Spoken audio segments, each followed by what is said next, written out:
આજે 10મી સપ્ટેમ્બર 2024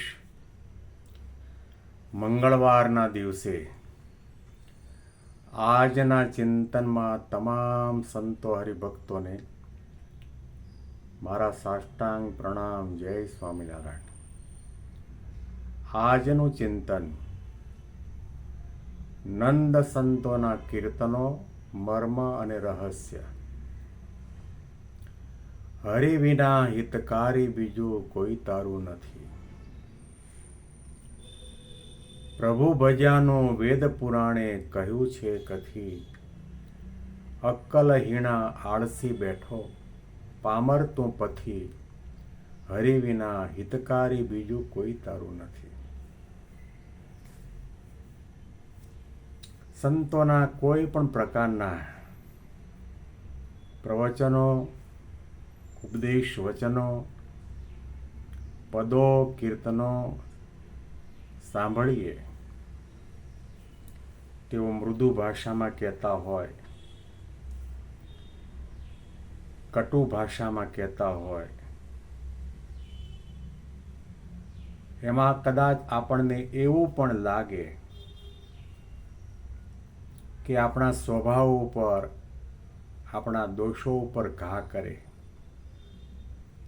અને મોટો સમુદાય બેઠો હોય એની અંદર આપણને ફજેતી કરવા જેવું લાગે. પરંતુ સંતના હૃદયમાં એક જ ભાવના છે કે કેમે કરીને આ જીવ માયા મુક્ત બને, કેમે કરીને આ જીવાત્મા જન્મ મરણના ચક્રાવામાંથી મુક્ત થઈ ભગવાનના ધામનો અધિકારી બને, કેમે કરીને આ જીવ મહામોંઘો મનુષ્ય દેહ મળ્યો છે એને સાર્થક કરે અને ભગવાનના સુખે સુખીઓ થઈ જાય. એવી એક વિશુદ્ધ અને પવિત્ર ભાવના સાથે કદાચ મેણા ટોણા મારે, વઢે કે ટોકે, આપણને મૂર્ખ કે અથવા તો પછી બળદિયો કે, એમાં પણ આપણું ભલું સમાયેલું છે. પ્રભુદાસ લાલાજી ગાનાના હરિભક્ત આફ્રિકા શાસ્ત્રીજી મહારાજની આજ્ઞાથી ગયેલા. સત્સંગનો રંગ લાગ્યો અને બહુ નાની ઉંમરના હતા ત્યારે શાસ્ત્રીજી મહારાજના યોગમાં આવેલા. એક નાના ગામડાની અંદર સવારના શાસ્ત્રીજી મહારાજે પત્ર લખ્યો અને કહ્યું, જા આ પ્રભુદાસ આ ડબ્બામાં નાખી આવો. ગામની અંદર પોસ્ટ બોક્સને ડબ્બો કહેવામાં આવે. એ નાની ઉંમરના પ્રભુદાસ પોતે શાસ્ત્રીજી મહારાજે આપેલો પત્ર હાથમાં લઈ ગામના છેવાડે ગાયો, ભેંસો અને પશુઓને પૂરવા માટેનો જે વંડો હતો એને ગામના લોકો ડબ્બો કહે. એમાં ઘા કરી નાખીને આવતા રહ્યા. શાસ્ત્રીજી મહારાજે કહ્યું કે નાખી આવો, કે હા ડબ્બામાં નાખી આવો. કે ક્યાં આગળ છે ડબ્બો? કે ગામની ભાગોળમાં. ડબ્બો કેવડો છે? કે બહુ મોટો છે, જેમાં ઘણા પશુઓ હતા. ગામની અંદર ખેડૂત લોકોને પોતાના ખેતરમાં એવા હરાયા ઢોર આવીને ચરી જતા હોય, બગાડ કરી જતા હોય, અને ગામ પંચાયતના માણસો પકડી અને આ ડબ્બામાં પૂરી દે. એને ડબ્બો કહેવાય. શાસ્ત્રી મહારાજને કહ્યું, સ્વામી આ ડબ્બામાં નાખી આવો. અને તે વખતે શાસ્ત્રીજી મહારાજે થોડું ભાવમાં આવીને કહ્યું, પ્રભુદાસ તું તો ડોબ્બા જેવો છો, ડોબ્બા જેવો. એ ડબ્બામાં નહીં, ગામના ચોરે જે લાલ ડબ્બો લટકાવ્યો હોય પોસ્ટ બોક્સ એમાં નાખવાનું હતું. અને આ પ્રસંગ પ્રભુદાસ લાલાજી પ્રમુખ સ્વામી મહારાજની હાજરીમાં ઘણી વખત જાહેરમાં કહેતા, માઇક ઉપરથી કહેતા અને આનંદ વિભોર થઈને પોતાના મહાન ભાગ્ય માનીને કહેતા કે શાસ્ત્રીજી મહારાજે મને ડોબ્બા જેવો કહ્યો. કહેવાનું તાત્પર્ય એટલું છે, આ સંતોને આવી ભાષાનો પ્રયોગ કરવા પાછળ બીજું કોઈ કારણ નથી. જીવતા થતા મરેલા છો અને તમે મૂરખ છો અને આવા પ્રકારના શબ્દોથી આપણને નવાજે અને પદની અંદર આલેખે, એમાં એમની નરી કરુણા છે કે કેમે કરતા પણ આ જીવ આ પંચ વિષય અને સંસારના સુખની પાછળ દોડધામ કરે છે, એમાંથી પાછો વળે અને ભગવાનના સુખે સુખીઓ થાય. એ ભાવના સાથે દેવાનંદ સ્વામી ચાબખા મારે છે. આપણને જાગૃત કરવા માટે કડવા શબ્દો પણ લખે છે. હરિ વિના હિતકારી બીજો કોઈ તારો નથી, કોઈ તારો નથી રે બીજો કોઈ તારો નથી.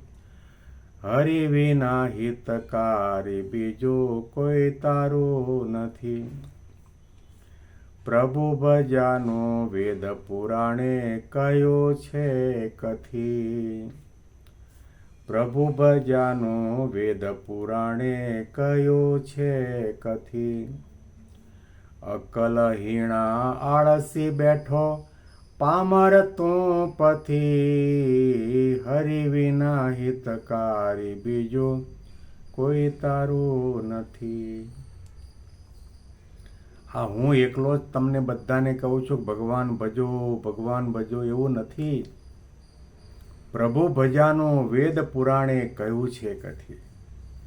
વેદો વાંચો, સત્શાસ્ત્રો વાંચો, મહાભારત વાંચો, ગીતા રામાયણ વાંચો, ભાગવત વાંચો. એની અંદર આપણને ડગલે ને પગલે મહાપુરુષો અને શાસ્ત્રકારો આપણા કાન ફાટી જાય એટલા બુલંદ અવાજથી કહે છે, ભજી લો ભગવાન, ભજી લો ભગવાન. નાયમ દેહો દેહ ભાજામ લોકે કષ્ટાન કામાન અર્હતે વિડભુજામે તપો દિવ્યમ પુત્રકાયેન સત્વમ શુદ્ધેત યસ્માદ બ્રહ્મ સૌખ્યમ ત્વનંતમ. હે પુત્રો, ભગવાન ઋષભદેવ પોતાના 100 પુત્રોને બ્રહ્માવર્ત દેશની અંદર આ ઉપદેશ આપી રહ્યા છે. આ દેહ છે એ વિષયનો ઉપભોગ કરવા માટે નહીં, વિષયનો ઉપભોગ તો ભૂંડડા પણ કરે છે. તપ કરો, સાધના કરો, સત્સંગ કરો, ભક્તિ કરો, આત્મવિચાર કરો અને આત્માના કલ્યાણના માટે ભગવાને કૃપા કરીને આ માનવ શરીર આપ્યું છે. તમારી એક એક પળ, એક એક સેકન્ડ કરોડો રૂપિયા આપવા છતાં પણ પાછી નહીં મળે, એ તમને ભગવાને આવો અમૂલ્ય માનવ દેહ આપ્યો છે. ભગવાન ભજો.